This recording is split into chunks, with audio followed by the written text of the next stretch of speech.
Oh, it's me again. Today I'm going to be doing a little video regarding what Barbara Honegger had said to me in email.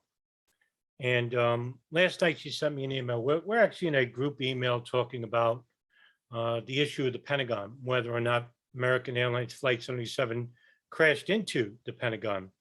Barbara Honegger contends that it was a white plane that crashed into the heliport, and then a bomb exploded on the outer part of the wall from inside, which is how you saw the big explosion at the Pentagon. And she contends it happened at 9:30. What I'm going to do is I'm going to play a part of the video in which she's referring to. Now, the email, as you can see, I grade the part where we're going to be concentrating on. You've apparently not seen my presentation at the March 19 Pentacon conference, or if you did, you didn't pay attention, as it gives the evidence for the swap of Flight 77. Now, that's what we're going to be concentrating on that, because in that video that she's talking about the Pentacon conference. I think was held on March 13th of 2022, in which you had many competing theories that were coming from people like Barbara Honegger, Thierry Masson, Craig McKee and Adam Ruff, and David Chandler and Wayne Costi. And David Chandler and Wayne Costi was the only two people that actually brought physical, analytical, and technical data to support the evidence of Flight 77 crash into the Pentagon. So the part in which I'm going to share with you in the Barbara Honegger conference, it's 10 minutes long. It's not long at all. This is not going to be an hour-long video or something like that. But what I'm going to do is I'm going to play parts of the video where I'm going to stop and contend with documentation about some of the points that she raises, which are quite troubling on her part. And let's get on with it. What happened to Flight 77? Well, you know what? Before I'm sorry. Before I do that, I just want to make this quite clear. This is going to be a rather cordial response. There are no ad hominems here, and this is nothing more than a friendly critique of what she's saying. So I just wanted to make that clear. So, and here she is, Barbara Honegger, in the 9/11 Pentacon conference that was hosted by Richard Gage and Gail Gage, his wife. What happened to Flight 77 before the Pentagon is just as important, if not more important, than what happened at the Pentagon.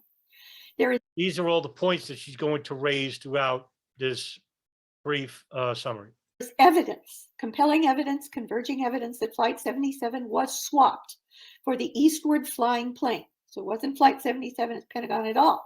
And we already know that. It was a white plane. Well, I mean, if we already knew that, it would be demonstrable, right? If we already knew that, you wouldn't need to present this case, but you're trying to persuade an audience that doesn't know that's the case, right?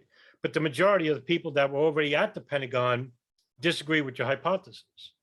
And they're the most important people. And I'm going to show another part of the email where she contends that she selectively, where she selects certain witnesses that who she finds that are agreeable to her narrative. Pentagon. The answer to that they would never do such a thing, of course, is Operation Northwoods. Indianapolis Air Traffic Control radar tracked and reported Flight 77 that had left Dulles Airport at around 8:21 in the morning.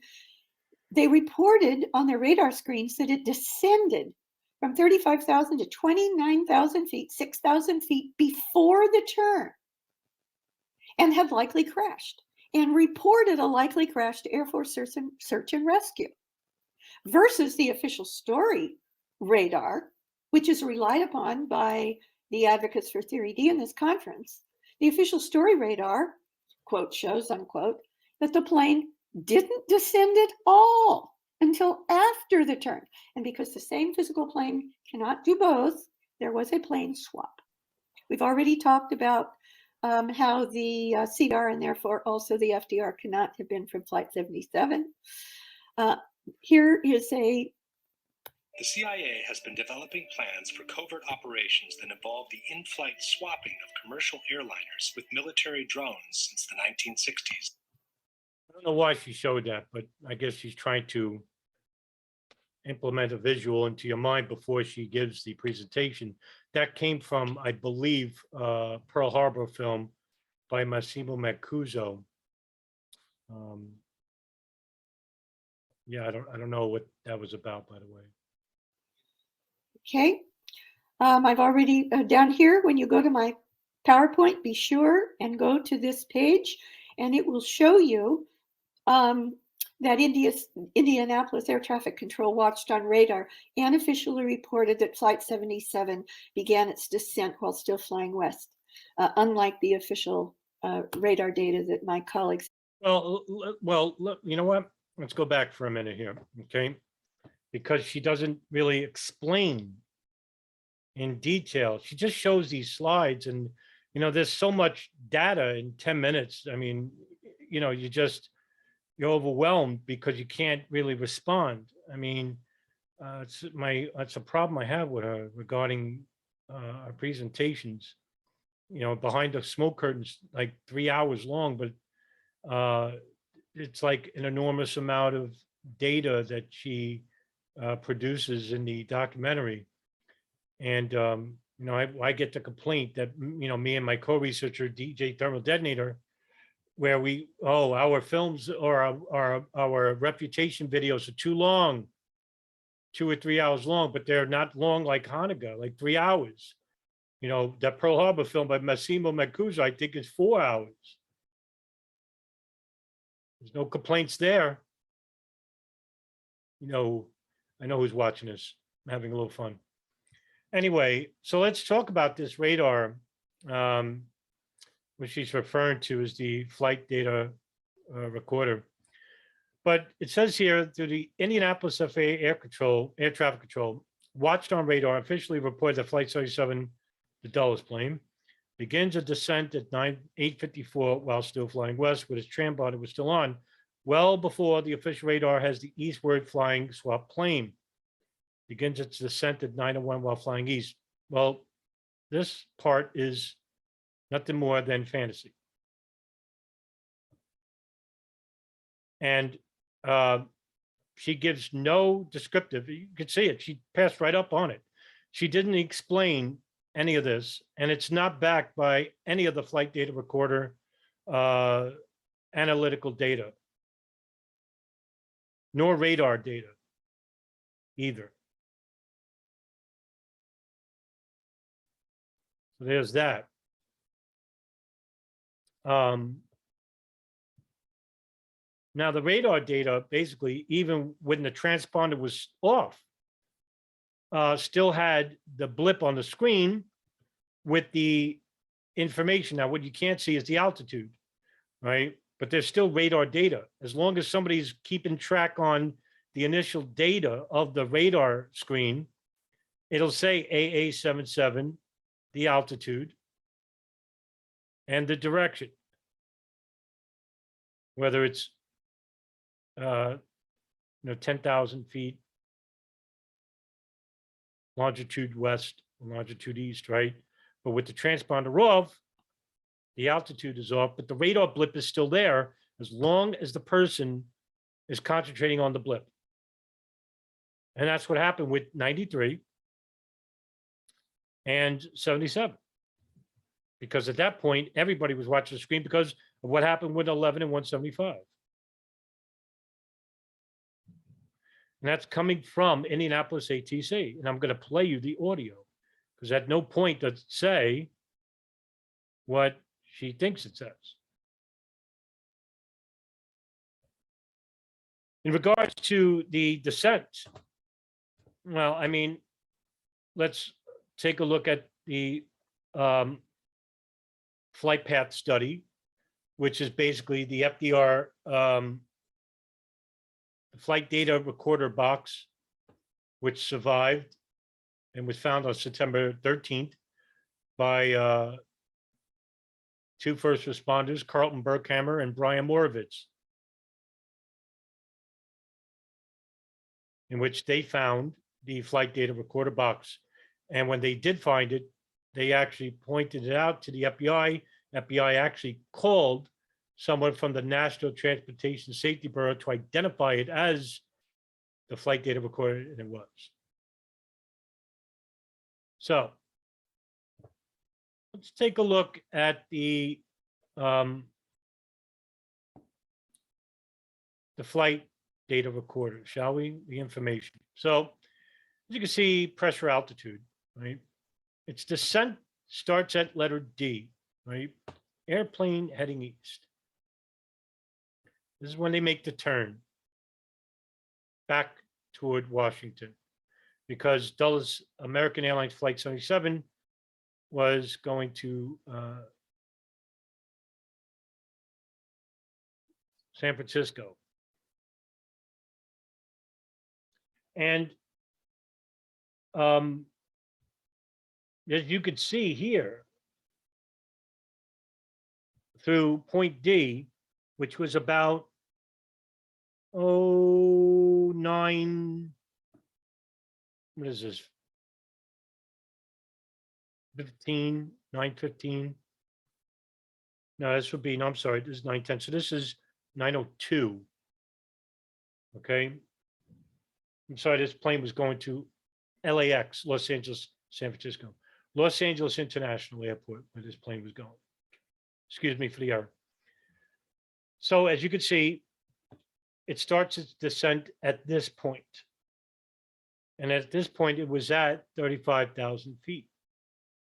And as you can see, it starts its descent to point E, which is about 9:08. Okay. But I mean, I want to be clear. I mean, nowhere in this, nowhere in that flight data recorder transcript does it say anything about an eastward flying swap plane. And she's assuming this already. So she's off by about a minute. So, I mean, we'll forgive her for that, but it, 9:01, 9:02, and begins flying east. On radar and officially reported that Flight 77 began its descent while still flying west, unlike the official radar data that my colleagues for theory. Well, no, that's not necessarily true. It didn't begin the descent at 8:54. I just showed you. And I'll share again. And look, I mean, come on now. Okay, 8:54 is right here. What does the flight data radar say? 35,000 feet.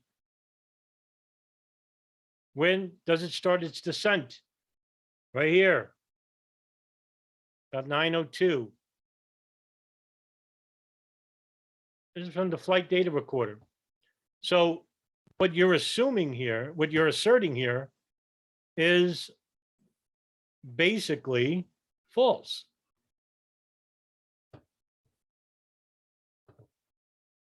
It begins a descent at 8:54. Well, flight, no, that's not true.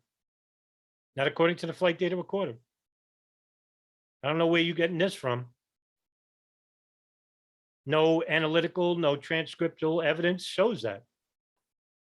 Reported that Flight 77 began its descent while still flying west, unlike the official radar data that my colleagues for Theory D rely upon so heavily. Well, they're relying on it because it's the evidence, right? It's coming from Flight 77. You're just, I don't know, you're making that up. You have no first of all, there's no reference to any information that you're using which shows a descent at 8:54. That's not coming from By the way, that's not coming from ATC at Indianapolis Air Traffic Control, nor is it coming from the flight data recorder. So there's your first error right there. The same physical plane can't do both. Coincidentally, I mean, radar why, first of all, data that my why do we, for God's sakes, you showed this for like a second and then you go to the next one, right? So what does it say here? Flight 77 began to descend at sea in the graphic versus the eastward flying plane didn't begin to descend until point C, point E. At 9:09, ATC reported Flight 77 missing and probably crashed to Air Force search and rescue, based on which Dale Watson, the FBI, briefed the White House that we have a report of large jet crash in Kentucky near the Ohio line. A crash was an inference based on the descent just before the transponder signal was lost. Let's listen to the Indianapolis Air Traffic Control. What was it? 9:09 and 55 seconds? Well, does it say that on ATC? That it possibly crashed into Air Force search and rescue? I mean, at no point does Indianapolis Air Traffic Control ever say that 77 had crashed into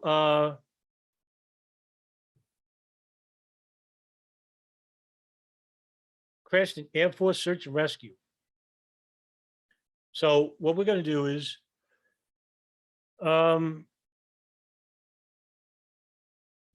play the ATC.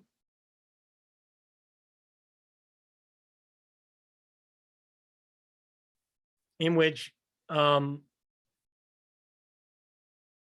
don't know where I could start. Where should I start? Because there's an upload of an audio of ATC on YouTube, but I'll do this.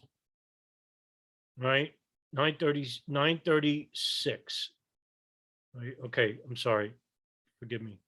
So what I'm going to do is I'm going to play the audio and let you listen. All right.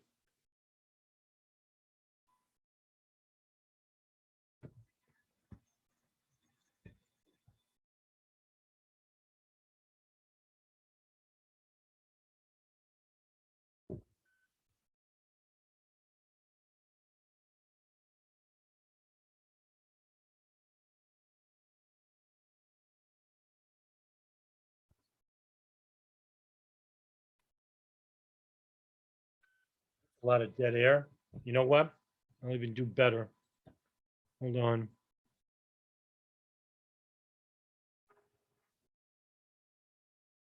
Watch the video together. Why not?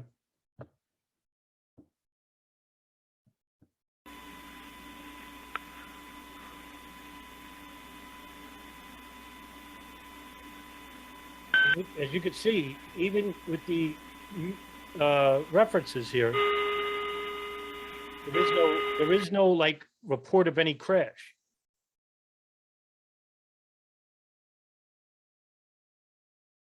And she's referring to, actually, she's saying at 9:09, ATC reported Flight 77 missing and possibly crashed to Air Force search and rescue.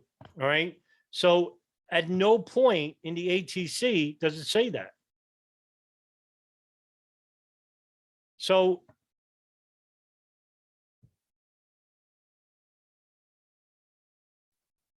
let's take a look here, right? So American Airlines is actually cleared for Flight 77 is cleared for takeoff. Okay. And I think it took off at 8 a.m. I want to say.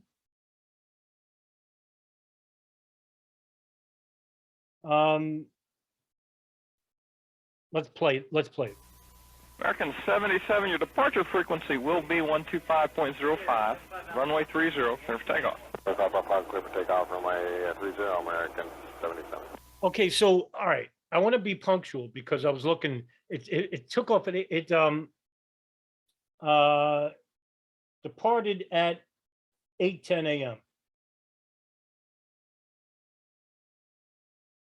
I'm sorry, 8:20. So, okay, let's play 40. Let's play, what's 40 minutes from now? 44:29?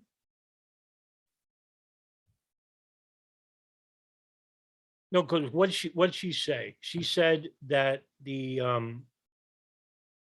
what'd she say? 9:09, right? So this is 8:20, 40 minutes. So 44:29 is here, right? Right about here. Okay, so what's happening at 44:29? Right about here.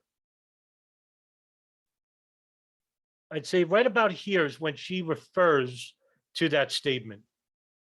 Indianapolis Center calls American Airlines Dispatch again to see if they've been able to contact Americans 11.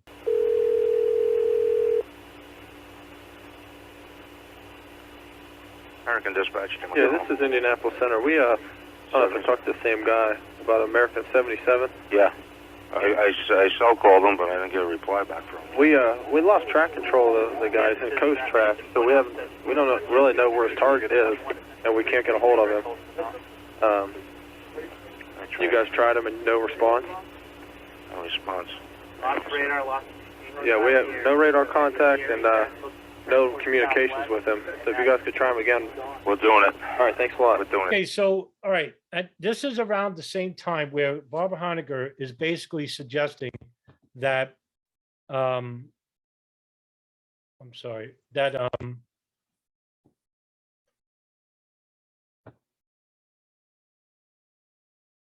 ATC, Indianapolis Center, reported Flight 77 missing and possibly crashed. You just heard it. That's Indianapolis ATC. Here's the audio. There's nothing in the audio that suggests this. So I don't know where she got this from. I can see why she fast forwarded this. Colleagues for theory D rely upon so heavily. The same physical plane can't do both. Coincidentally, probably not, at exactly the time that Indianapolis civilian FAA air traffic control reported that the Dulles plane, Flight 77, had likely crashed after its descent that was seen on their radar, and put out the search and rescue call to the Air Force, military air traffic controllers later claimed that they happened to then just first pick up the plane that they claimed still was Flight 77, flying back east. Okay, now let's again, let's go back to the ATC. Okay, let's go down to where so this is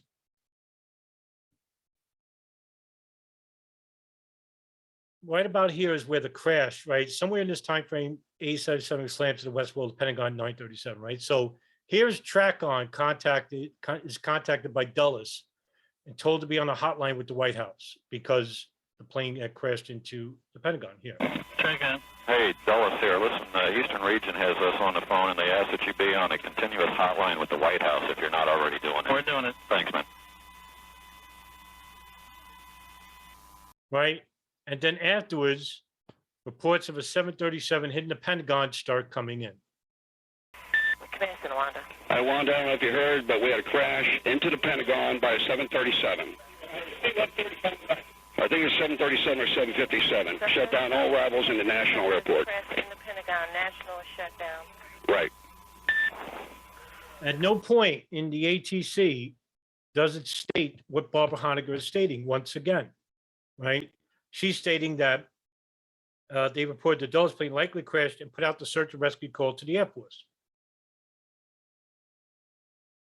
Military ATCs claimed they first picked up the never positively identified flying blip that they violated all protocol to assume and claim was Flight 77 when it was not. Right, because it was Flight 93.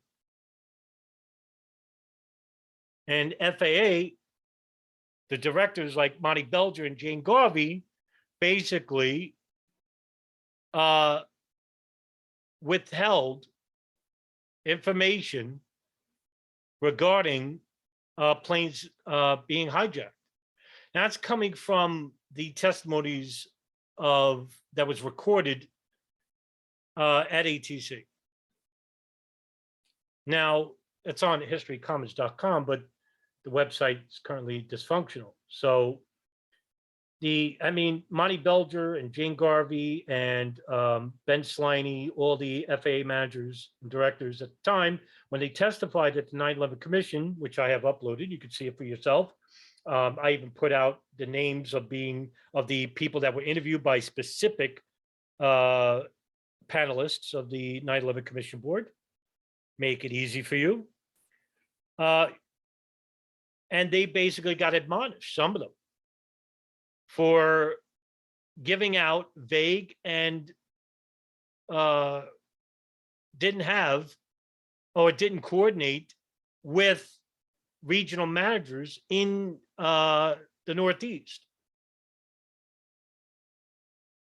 Now, whether it was to basically save face or whatever, I don't know what it was, but they got in trouble for it. I mean, it didn't look good for them. Richard Benveniste and Bob Kerry basically admonished the FAA for their incompetence, even malfeasance regarding information which could have been shared. Now, somebody at New York Center basically tried to get Northeast Air Defense to come and basically react. Now, yeah, like I said, they basically tried to, New York Center basically tried to get some type of air defense to come to New York and do something. And you could hear somebody at the other line saying, well, everyone just left the room. So, yeah, the FAA screwed up. But all of this, I don't know where you got that from. Okay. The non-coincidence of this timing is strong evidence that the military had been tracking the eastward flying plane all along. Oh, you're assuming that. Nowhere, you can see there's no references. Nothing. Where you could see the information, check the information of what she's referring to. There's nothing here. The non-coincidence timing is strong evidence. Strong evidence has strong evidence. What information are you using to give this strong evidence? What evidence do you have that we don't, that shows that the military was tracking all these planes, or tracking 77, for example? We'll just keep it to 77. Military transponder mode that only it and not the FAA could see. Where do you get that from? What evidence are you using for that? It's military transponder mode. Okay. This is why I'm very, first of all, people get me a little bit misconstrued. Like, oh, wow, you're challenging, points, and you sound very, authoritarian. Timing is strong evidence that the military had been tracking the eastward flying plane all along via its military transponder. No, that's not what I'm about. If you make a strong declaration, a strong statement, where you said there's strong evidence, well, I want to see it. What do you have that I don't have? Because I want to know if it's right. And if it's right, I want to make sure other people see it. Transponder mode. Okay. So you fast forward again. I mean, you showed this, and then, for a second, yet again, the CVR allegedly found in the Pentagon rubble was from a different plane other than Flight 77. Not judging by what, right? The official report of the CVR found it was a magnetic tape model, but American Airlines stated in its press release shortly after this was made public that Flight 77 CVR was a modeled solid state version, but there was both.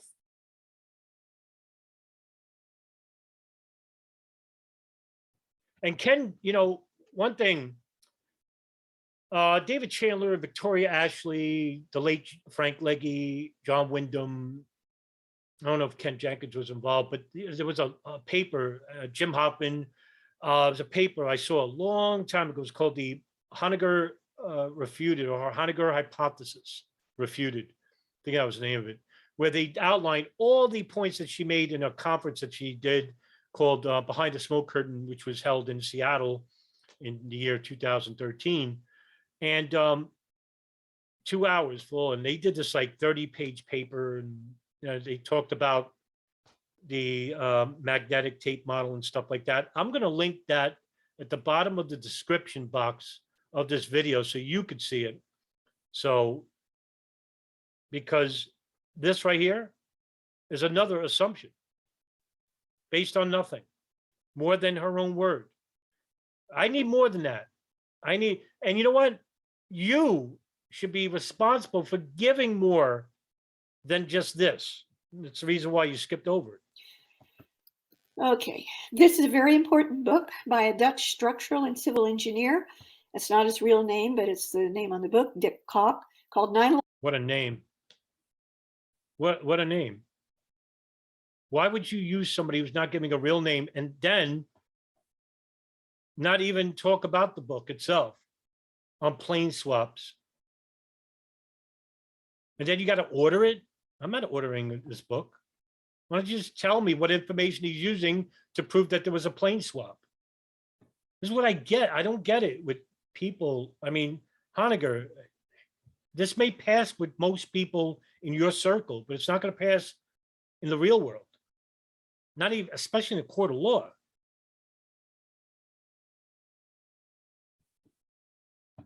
The Other Truth, which is all about plane swaps on 9/11 of at least 3 of the planes, including Flight 77, based on his detailed. And I think this is irresponsible of you, right? You're in a conference, right? You have an hour and a half, a long time, to provide ample evidence for a plane swap, and you basically allude to a book with a fake name, Dick Koch. You probably didn't even get it. Wow. Analysis of the radar.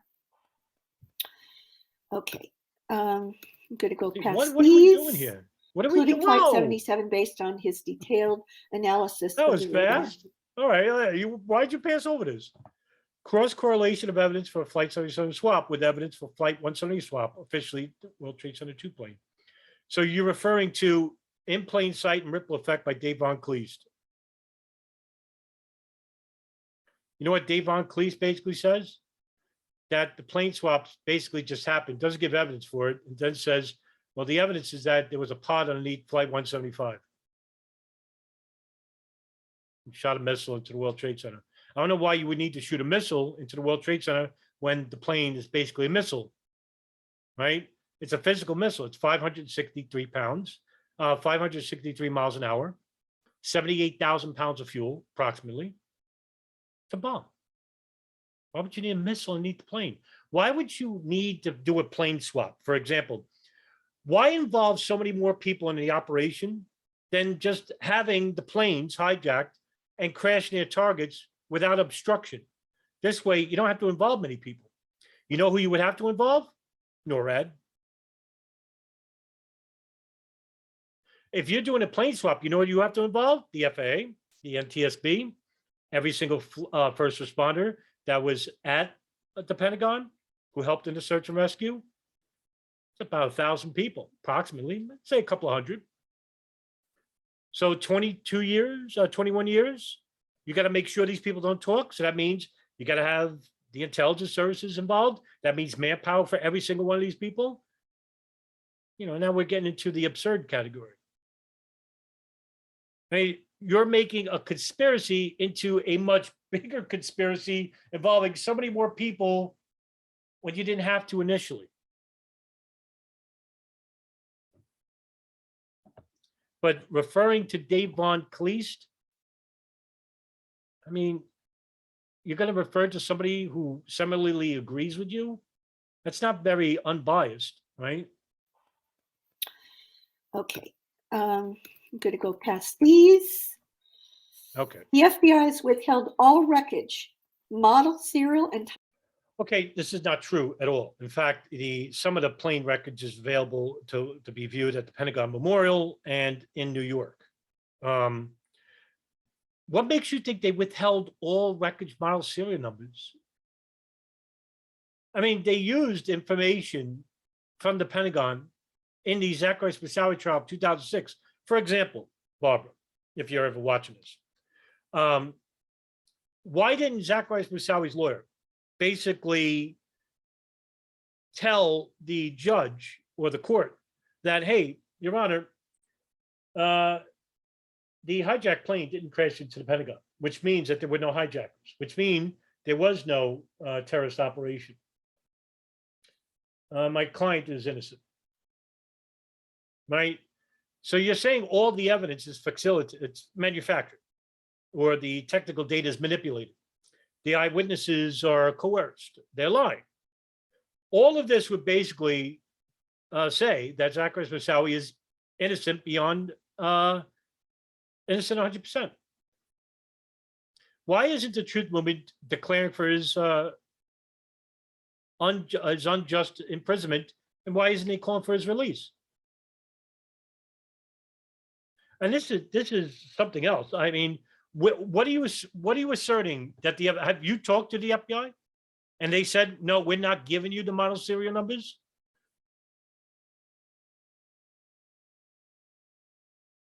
Any one of which would positively identify the physical plane of the Pentagon? Well, guess what?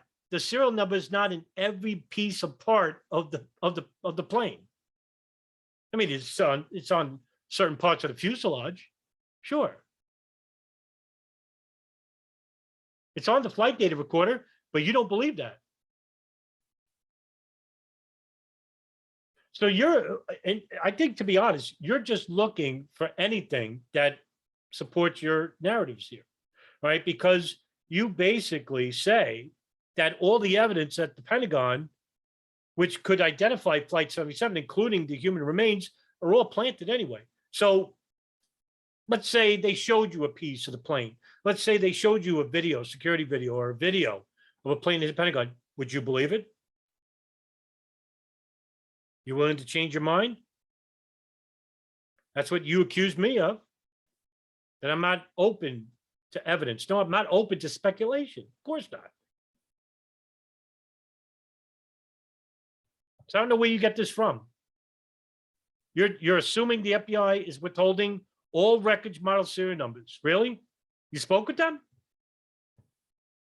Unchanged part numbers, a single one of which would positively identify the physical plane at the Pentagon, according to the alleged FDR that they allegedly found inside The FDR is evidence, right? The flight data recorder box that was found on September 13, 2001. receiving exit hole. Okay. Digital clocks, I'm not going to be able to go through this, but the bottom line is the clocks prove that the official story alleged impact time was definitely not, no matter what happened at that time, 9:37 and 46 seconds. Regardless of what happened then, that is not the time of the first or even the most important violent events at the Pentagon, including the explosion of the plane at 9:32 and 30 seconds. Okay, look at all these slides she's just gone by. It's just like, trying to make your brain open. Oh, let's talk about the clocks, right? Yeah. So, all right. There was a clock that she's referring to, and it's this clock right here. All right. So let's I'm sorry. Let me share the screen with you. So the clock that she's referring to was a clock that was found inside the Pentagon, and it's this clock. As you can see, it's 9:31. Well, what's going on here, right? But again, she's not going to show you every clock, right? The other clocks that show a different time. And to me, this is disingenuous, straight up, right? If you're an honest researcher, you show everything. And then you make an explanation as to why. Well, why is this stopping at 9:31? Did something happen? Was it an explosion like she said? Or maybe was it behind 5 minutes? Very well could be the case. Here's another clock. This was at the naval area, the Navy Annex. Look at that, 9:36. Golly gee. How about that? Here's Barbara Honegger. So here's another clock that was found at the Pentagon. Look at that, 9:36. So, I mean, yeah, I mean, Barbara, wow. Just, what do you say to that? I mean, basically, right? I'm sorry, but, I'm sorry. It's not, it's really undermines what you're trying to assert, right? It really does. Because you're saying that something happened at 9:31. Well, what happened at 9:36 that made those clocks fall? It's when the Pentagon was hit. And all right, let's just keep going. By the heliport firehouse that stopped the heliport firehouse clock at 9:32 and 30 seconds. Okay. April Gallup's wristwatch stopped at 9:30. That's true, by the way. There was a heliport clock I couldn't find. It stopped at 9:32. So what happened at 9:32? Right? So clocks can't be behind, I guess. So what happened at 9:36? I showed 2 clocks. I don't know. Let's keep going. Seconds by the heliport firehouse that stopped the heliport firehouse clock at 9:32 and 30 seconds. Okay. April Gallup's wristwatch stopped at 9:30. Again, she's way over here. The alleged impact point was over here. Others. By the way, if we're, I have to do this. Excuse me. I'm not talking about I have to do this like sneezing. Sorry, I apologize. If we're going to do this with April Gallup, then all right, let's talk about what she's about, right? So, good old April. Everybody loves using her, saying, "Oh, you see, there's no plane. She came out. She actually walked out," because she claims in a video she did an interview years back. For those who don't know, she did an interview with Citizens Investigation Team, Craig Ranke and Aldo Marquis, right? Where she basically said she walked out of the hole and she saw no plane debris. No plane debris. Well, I'm going to tell you that she didn't walk out of the hole. She fainted and she was helped out of the hole. Now, it's not me saying it. I'm going to let her own words tell you. Now, the audio I'm going to play is from the Navy Historical Center, and the interview took place on October 31st, 2001. And I'm going to play the audio. You know what? I'll share the video because you could hear the audio better, right? And I stopped it right here, okay? So I'm going to play the audio and you listen. That's what I felt. You know, I didn't want to say it out loud because I knew it was, you know, but that's what I felt. So if they didn't come some kind of way, I don't know what they did, they made a little groove or a little way, and we got over it. They helped us climb over it, and Corporal Bruno, from what Sergeant Cruz explained to me, found a way further out, a hole, so we could follow him to get out. So they helped us get out of our trapped area, and then they helped us get the way out. And after that, they said I passed out. Well, you heard it from her, okay? She passed out, and they helped her out. In fact, one lady carried out the baby, and this is her own words. I didn't say anything. How could she say anything like, "Oh, I didn't see any plane debris"? It's not what she says there. Okay. Also, 2011, written by Deborah Casson-Weiss at ABA Journal. Okay, September 11th survivor who claims U.S. allowed attack has sued Cheney, Bin Laden, and American Airlines. But Flight 77 didn't crash the Pentagon. Well, let's look what she says. Gallup has sued several Muslim defendants, including Osama bin Laden, as well as a bank accused of money laundering for terrorists. She's in negotiations to settle suit against American Airlines. Wow. She defends the suit against American, though she doesn't believe its plane hit the Pentagon. Now, this is the real kicker right here. If there are claims out there that these things took place that day, the airlines are liable. If they are liable, I'm one of the victims. I have to do that for my son. You could see where she's coming from. She's about the money. She isn't about her convictions, right? Nothing about her convictions. She doesn't even believe what she's saying. So there's my problem with her, using her as evidence for anything, relating to the Pentagon.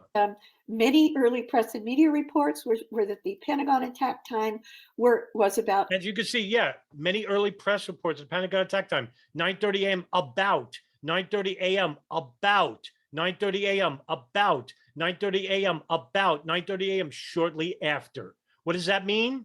Approximately somewhere between 9:30 and about, and that's where you cut it off.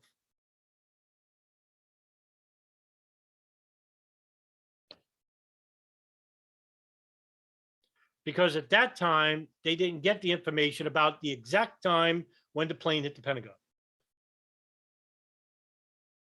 And this is somehow evidence that that a plane or explosion happened at 9:30. This is not evidence for anything. These are news reports who are basically assuming the time frame. Look, it says right here 9:30 a.m. about 4 times, right here shortly after. 9:36, 9:37, shortly after. Yeah, shortly afterwards. 9:30, which matches with her stopwatch. Official. Barb, take another 5 minutes if Okay. you'd like, because I have a little emergency. So Okay, you I go will. right ahead. I'll Okay, be back. and I'll stop 30 seconds after you come back.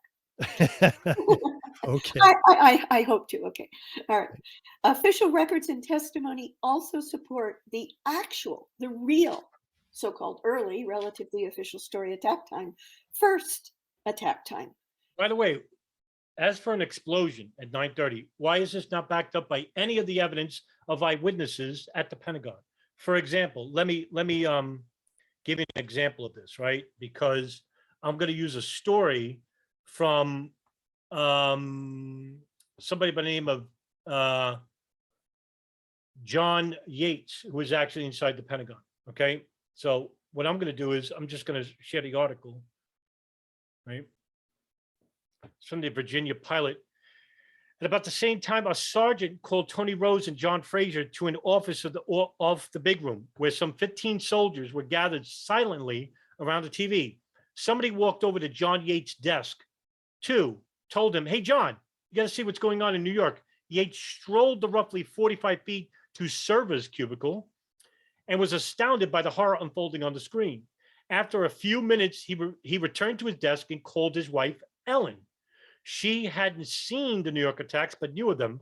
"Honey," she said, attempting a joke despite the quiver in her voice, "would you please, for the rest of the day, conduct business from under your desk?" Yates chuckled. "Yeah, honey, I will." He hung up and walked back to Server's cubicle. He hung up at 9:35. Right here. All right. No explosion. No reports of an explosion at 9:30. That April Gallup claims, that you claim. And these are people, one such John Yates, unless you're willing to say he's a liar or he's coerced. Then you got to show evidence for that. Okay. Just one example. I'm not going to saturate, the whole video with a million items. The official White House internal timeline from 9/11 says 9:30. White House counsel and later Attorney General Alberto Gonzales for President Bush in a taped official Navy lecture. I have the audio tape. The Pentagon was attacked at 9:32. Right, because he's a little bit off. I mean, it happens. People get it wrong. 9:36, 9:35, 9:37. I get it wrong sometimes, especially impact times. Right? It happens. I get a name wrong. Happens. It's not evidence for your early attack, which is not backed by anything. Anything. No physical evidence. And April Gallup. April Gallup's your only test eyewitness. And I just showed you what April Gallup's about. Again, 9:32 now is kind of rounding down from 9:32 and 30 seconds, which is the time of the stopped Helicourt Firehouse clock. The FAA official timeline says 9:32. Here is the, I got this from Professor David Ray Griffin. Oh, great. So why don't you know what you should have done? You should have just gave like Richard Gage like a list of the items you used as evidence, and he could have put it at the bottom of the description box so that other people could see, right? Now you're saying that the internal White House timeline created on 9/11, recently released by the National Archive, the Pentagon was attacked at 9:30. Okay. Now, did they assume it was 9:30? How did they know it was 9:30 or it was a 9:30? So did they get it mixed up just like other people did? Now, I showed you the Pentagon clocks. Okay. I showed you a phone call that one guy made in the Pentagon.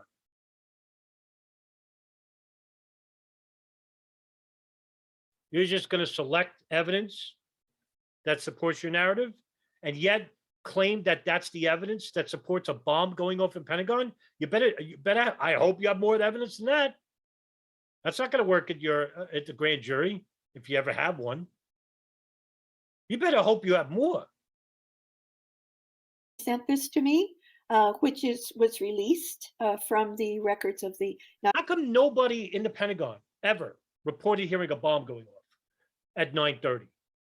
Everybody heard an explosion at about 9:36, 37. Now, there are people in the Pentagon who thought it was a bomb that went off because they didn't see the plane. There's a lot of eyewitnesses that say that. Ton. But that doesn't say that a bomb went off in the building.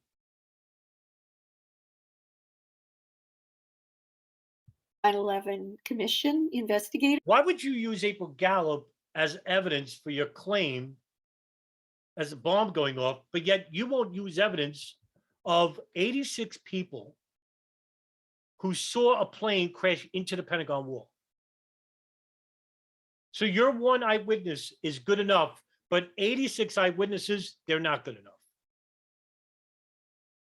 You see the problem here? And this is. And by the way, I'm going to give the listing at the bottom of the description so that you can read for yourself. In fact, why don't we just go over some of the eyewitness testimonies, right? Now, what I'm going to do is I'm going to share this compile list of Penny Schroner and John Judge worked on this list in 2003. Analysis of eyewitness statements on 9/11, American Airlines Flight 77 crashed in the Pentagon, right? And it has a bunch of contents, list of points regarding the plane in the Pentagon, before and after the plane crashed in the Pentagon, of jet fuel, of plane clipping lampposts, a lot of pieces of information here. So why don't we start with this guy, Steve Riskus. I saw the plane hit the building. It did not hit the ground first. It did not hit the roof first. It hit dead center on the edge. I was close enough. I could see the American Airlines logo on the tail. He's got to be lying, right? Sean Boger, who you referred to. I looked up, I saw this big noise and the wings of the aircraft coming right at us, and I watched it hit the building, not the heliport, the building. Donald Boutreau. At 9:40 a.m., I was driving down Washington Boulevard alongside the Pentagon when the aircraft crossed about 200 yards in front of me and impacted the side of the building. Not the heliport. By the way, 9:40. Wow, this guy's way off, right? He's got to be lying. No, you know what? No, he's not lying. He could be telling the truth. It's not the impact. He's going against the flight data recorded time, right? Or is he assuming at about 9:40?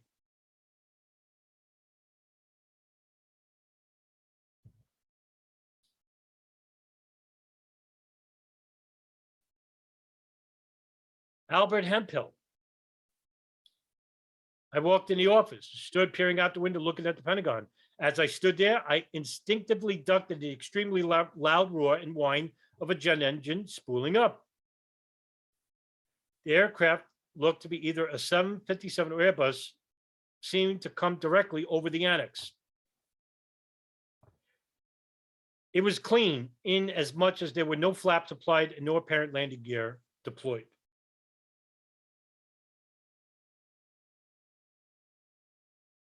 Father Stephen McGraw. The plane clipped the top of the light pole just before it got to us, injuring a taxi driver. That would be Lloyd England. I saw it crash into the building. I saw it crash into the building, not into the heliport. And I could go on and on and on, right? Joel Schumacher. There was a sonic boom, and looking straight ahead, there was a jet which looked to be an American Airlines jet. The plane went west to east, but hit the west of the Pentagon. Another person seeing a building, the plane hitting west of the Pentagon. I mean, I won't waste you any more time. I think that's enough right there. And I'll provide that listing to This you. was the internal official White House timeline that they never expected to be released to the public, but it was under an FOIA request. 9:30 a.m., American Airlines 77. Okay, at the Pentagon. And there was, of course, a flying Pentagon E-4B aircraft that was over Washington, D.C., including the Pentagon, beginning at least at 9:30. And then the Pentagon first explosion happened. Well, man, all right, let's talk about this for a minute. You know, because the E-48 is basically just it's called it's a command and control military aircraft that's operated by the United States Air Force, right? It's the National Emergency Airborne Command Post, all right? That's what it is. It serves as a like a mobile command post under like emergency circumstances, for example. So on September 11th, an E-48 was spotted orbiting around Washington, D.C., right?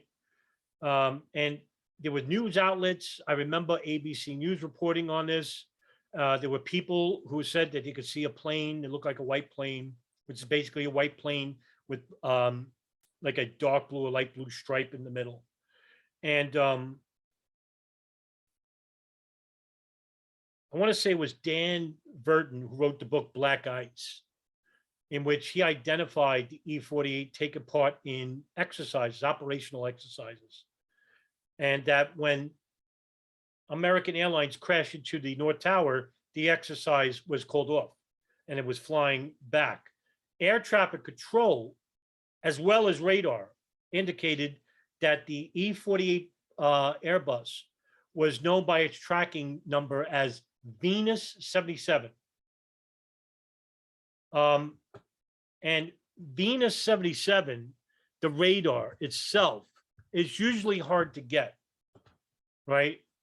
But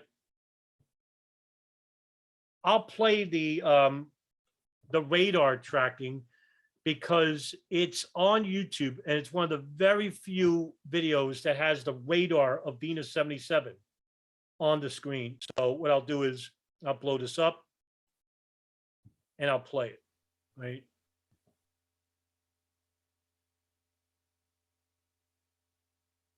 Right there.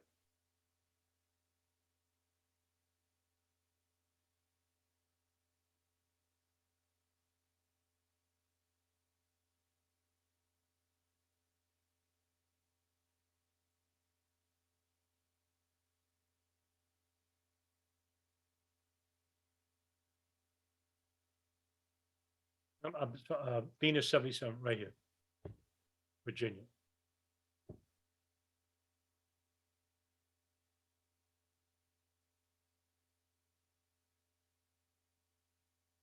This is the radar, actual radar.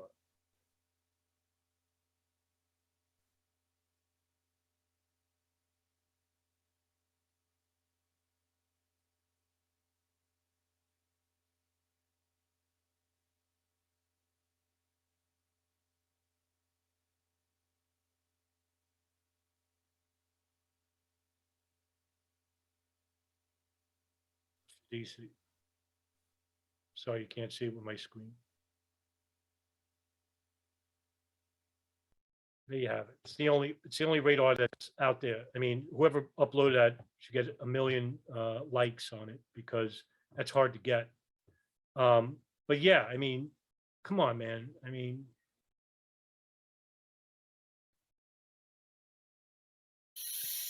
Okay. The Pentagon attack also, the because if real, you're going to make the statement that the E-48 is the plane that made the explosion at the Pentagon, what evidence are you using? I mean, that's a remarkable statement. That's really like a poignant statement, right? And it's a serious charge when you think about it. Because in court, if you make that statement, you're held liable. And it's called a frivolous lawsuit. That's what happened to April Gallup in 2011. The judge found the case to be frivolous, so frivolous that not only did he throw Gallup's lawsuit out, but he fined her lawyers, 3 of these guys, $5,000 each, or like $15,000, for bringing such a remarkable like statement to the courts. Just unbelievable. early time of the actual first Pentagon attack also triggered the White House and other federal building evacuations. It was also just after 9/32. Here's the proof of Right, that. and see, look, even in the statements, right, at about 9:30, what does that mean? At about 9:30, right? So in other words, he didn't know exactly the time, right? So at about 9:30, that would be right, 9:37. At about 9:30, Secret Service men told staffers to run, not walk as far away as possible. Why? Because as I played for you in the ATC, that there was a warning out, hey, by the way, 11 and 175, hijackings, and they crashed in the World Trade Center. Pentagon would be next, right? The nation's under attack. I mean, the first plane, nobody really knew. Second plane, yeah, they knew. We're under attack. Pentagon would be a viable target. In fact, all throughout the years 96 to 2001, the Pentagon was a target for attack. And they ignored security protocols. There's the real conspiracy, right? We had enough warnings out there to take real good, stricter security measures for INS, for the FAA, for the nation's security, NORAD. Basically, they were doing exercises. That's the reason why these hijacked planes crashed where they could, because there was nobody to interfere with them, because in exercises with NORAD, they don't have hot guns on these planes, which means that there's no weapons on these planes. And not only that, they have to get authorization to put weapons on the planes, and then they have to get authorization to get a shoot down order. When did they get a shoot down order? Well, according to Dick Cheney and George Bush, came at 10:30. Well, after all the planes had crashed where they crashed. When you get to my PowerPoint, in clear response to the 9/32 Pentagon attack, at 9:32, civilian airline pilots received their first high security alert to secure the cockpit. Which all this means is that all at these times, they're getting information that basically said we need to act. Right? Airline pilots receive at 9:32. Hey, by the way, 11 and 175 were hijacked. I mean, you need, what more do you need? You need more? Because I'll give you more if you want, right? So when did the warnings go out with the ATC, right? Well, with Indianapolis ATC, here, I'll play the audio. I'll play the audio for you. And you know what? Let's watch it together. Yeah. This is Indianapolis ATC, where I'm playing at 48 minutes, where you can see Flight 135 slams into the southern facade of the South Tower. Okay? Here.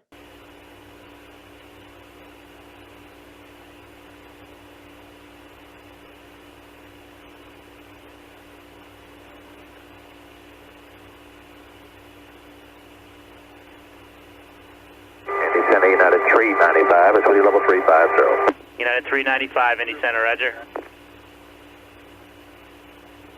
I'm sorry, they didn't, that's right, they didn't announce it, right? So,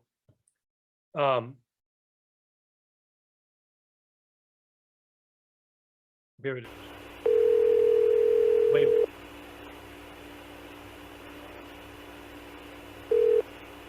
American Dispatch, Jim McDonald. Indianapolis Center, did you get a hold of American 77 by chance? No, sir, but we have an unconfirmed report that the second airplane hit the World Trade Center. And it's Say again? You know, we lost American 11 through hijacking. You know, American was a Boston, Los Angeles flight. It was, all right. I can't hear what you're saying there. You said American 11? Yes, we were hijacked, which was a Boston, LA flight. And 77 is a Dulles, LA flight. And we have an unconfirmed report a second airplane just flew into the World Trade Center. Thank you very much. Goodbye. That's 3 minutes before, all right, because 9:20 is when, 8:20 is when 77 took off. All right, so this is 54 minutes in. So this is before 77 impacts the Pentagon, all right? As you can hear, it's reported at ATC, Indianapolis ATC, that, by the way, 11 was a confirmed hijack. It slammed into the North Tower. And 175 is an unconfirmed report that it slammed into the second tower. By the way, that news got out. And by the time the news got out, it happened at different intervals of the morning. And it just so happened that it happened at, at 9:32, one maybe at 9:34. But that doesn't prove what you're asserting. Because you're asserting that a bomb went off at 9:30 and all this came from it. Which is, you're assuming this. You're speculating. I mean, it's irrational speculation because it's not backed by any evidence whatsoever. No evidence to show that a bomb had impacted the Pentagon at 9:30, and no evidence to support that any eyewitness that was inside the Pentagon at the time heard an explosion but didn't hear the plane or see the plane crash the Pentagon. Now, I showed you eyewitness reports of people saying that they saw the plane crash into the West Wall. Not at the heliport. They didn't see an explosion. They saw the plane hit the wall. Barbara. Come on, man. Right? Yeah. Cockpits. At 9:33, an offer of interceptors was made to the Secret Service just after the second tower was hit. An offer of interceptors that had been made to the Secret Service just after the second tower in New York was hit and had been declined then was suddenly accepted by the Secret Service. And within the same minute, it suddenly acted with Bush in Florida, the Secret Service did, as if the ongoing attacks were finally real. And at the same minute, Langley Air Force Base interceptor pilot Dean Eckman received his first shoot-down order for any planes that were still non-responsive. That's not true. The shoot-down order was given by George Bush at 10:30. I don't know where you got that from. Coming within 30 miles of Washington, D.C. Oh, coming from within 30 miles of Washington. I think that came from the Secret Service, by the way. But there was no official shoot down order. Now, the military chain of command goes like this: the president, the Secretary of Defense, and NORAD, right? Now, the president's in the air, Secretary of Defense is outside the Pentagon when it's hit. So who's in charge of running the country? Well, Dick Cheney.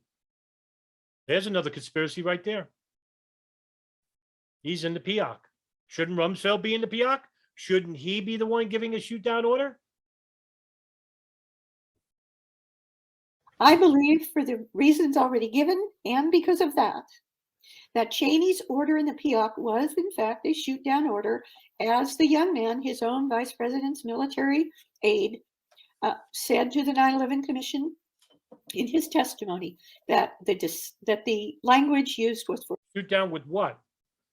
Right? So, by the way, the naval aide that came in and said it was 50 miles out was Douglas Cochran. Okay.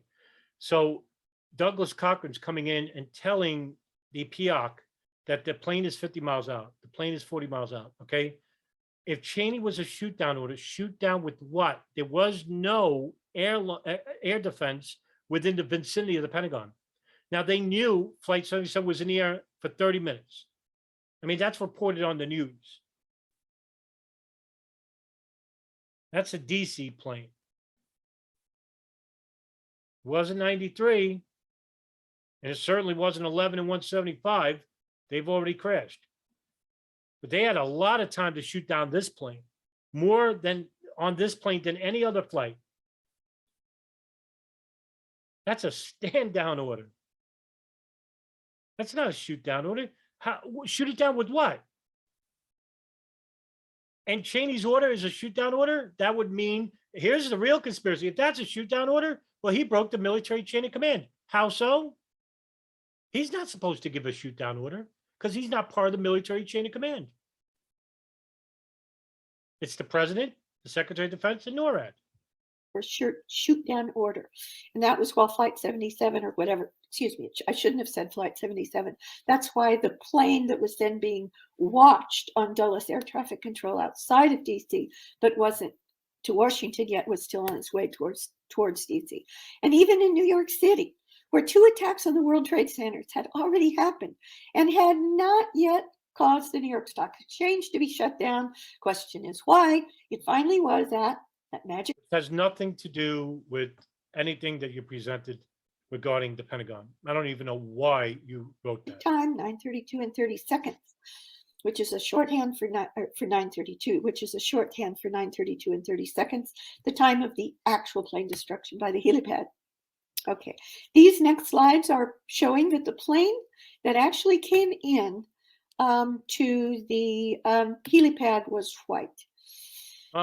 No, in fact, not one single eyewitness claimed to have seen a white plane crash in Pentagon. I just showed maybe about 6 statements out of 86 that said it was an American Airlines plane. But in your email to me, I want to share this because I think this is really important, and it really illuminated what you are about, right? So what I'm going to do is I'm just going to share that email you sent to me regarding, okay?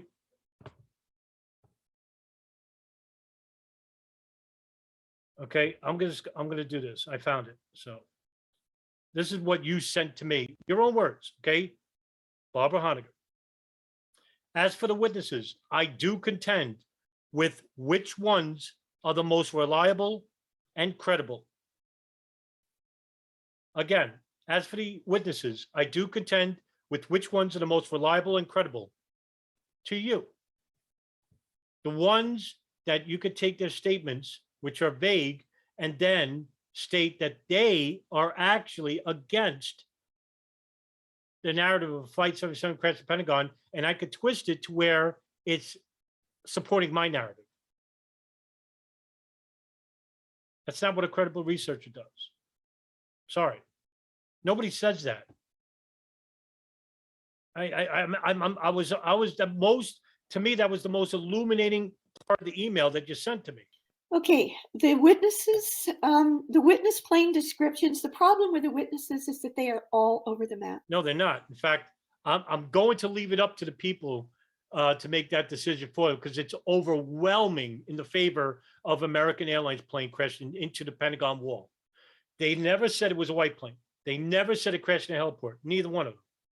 I have 86 on record. Okay, 86. And I'm going to leave it in the description box. I'm not even going to lead anybody anywhere. I'm going to let the evidence speak for itself. You have to use your judgment as to. No, you have to use your critical thinking skills, and you have to use honesty, right? You have to look at this subject like a real independent investigator, right? And an investigator doesn't say, well, you know what? I know what didn't happen here before he even looks at anything.